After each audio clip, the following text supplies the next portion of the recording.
German metal legends Rammstein just released their new album Zeit, and together with the record, they also treated their fans with a new music video, this time to their song Angst. And so without any further ado, let's first of all take a look at what's going on there, and then hopefully answer the question which almost every metalhead asks himself after watching a Rammstein video.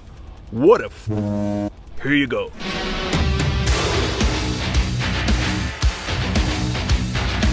On a first look, it may seem that Rammstein producers, when they were asking the band what kind of video they wanted, they were like, do you want a zombie cheerleader kind of video or a perfect house husband kind of video?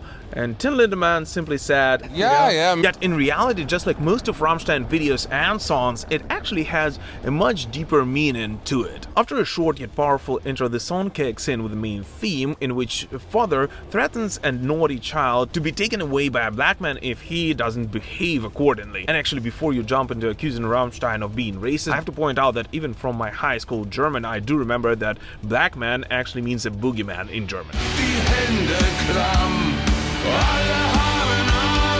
Keep in mind that just with pretty much every Rammstein music video and song, everything we hear and see here is rather figurative, and therefore a fatherly figure is supposed to represent a politician, while child is supposed to be an ordinary folk who is listening to their high ruler. Therefore, the story revolves around 6 ordinary men, judged by their looks, suburban dads, who are at the beginning of the video rather exemplary with all of their behavior. I mean, just take a look at them. They have a barbecue, they are reading newspapers, they're laughing, and it is a rather Pleasantville-like setting. In addition, I guess it's worth pointing out that while at the beginning they do have their personal space, neither of them have any barriers with either of their neighbors. So at that point, it seems like nothing could possibly go wrong in that idyllic place. Another connection with Pleasantville would of course be the black and white setting, with the only exception of the lines which are supposed to be connecting their TVs with whatever higher power it is. And as those guys are continuing doing their barbecue, the only source of external information they're consuming at that point are from their TV sets.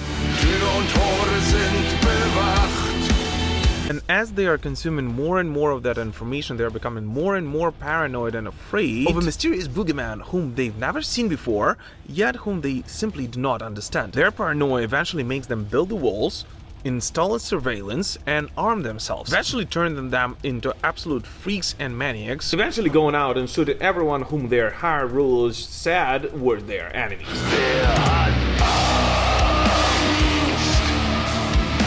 Now, all of that is rather straightforward.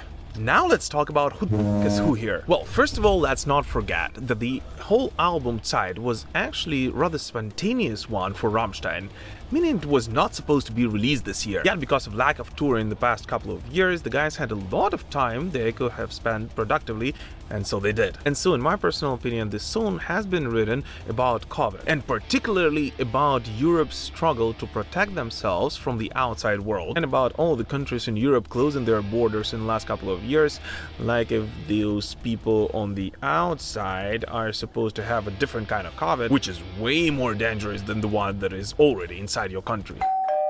That's what I personally think the original version of Angst, the song, was actually about. Yet, when 2022 came, we realized that COVID is actually not the biggest problem on the planet. If we take a look at what is going on with those exemplary suburban dads, we can see that as they consume more and more information from the TV sets, they are becoming not only paranoid about people on the outside, they are becoming paranoid about their neighbors. Thus, the only way they see how they can protect themselves from the mysterious boogeyman and from their neighbors is to raise the walls and arm themselves. Yet all of those decisions are actually not made by themselves. Judging by the outfits and the cult of symbols in the leader's palace, we can clearly see that this is meant to represent a totalitarian state. And in my personal opinion, maybe because I'm Ukrainian, it is not meant to represent an imaginary totalitarian state, but rather the one in which Tin Lindemann has been hanging out quite a lot in the last couple of years. Vom schwarzen Mann.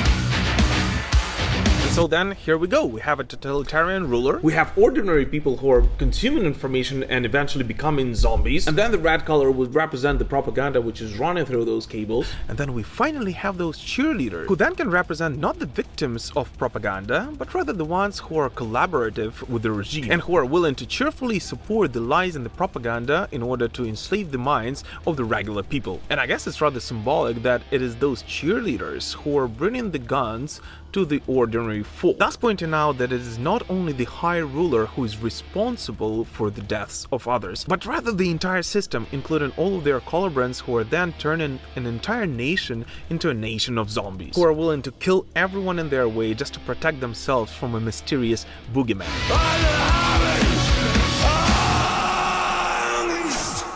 But that, of course, is just my personal take on this, and most likely it is coming from where I am at the moment, being Ukrainian in the middle of a war in my country. But anyways, what do you guys personally think about Rammstein's Angst, both the song and the video? Please let us know in the comments how you personally interpret this and whether you agree with this theory or not exactly. As always, thank you so much for watching this short video. I just wanted to let you know that all of these reviews and short videos like this will migrate into our second channel, MP2, thus Living Metal Pilgrim, for traditional heavy metal. So if you haven't before, subscribe to this channel as well, and thank you for sticking with me. We will prevail. Slava Ukraini!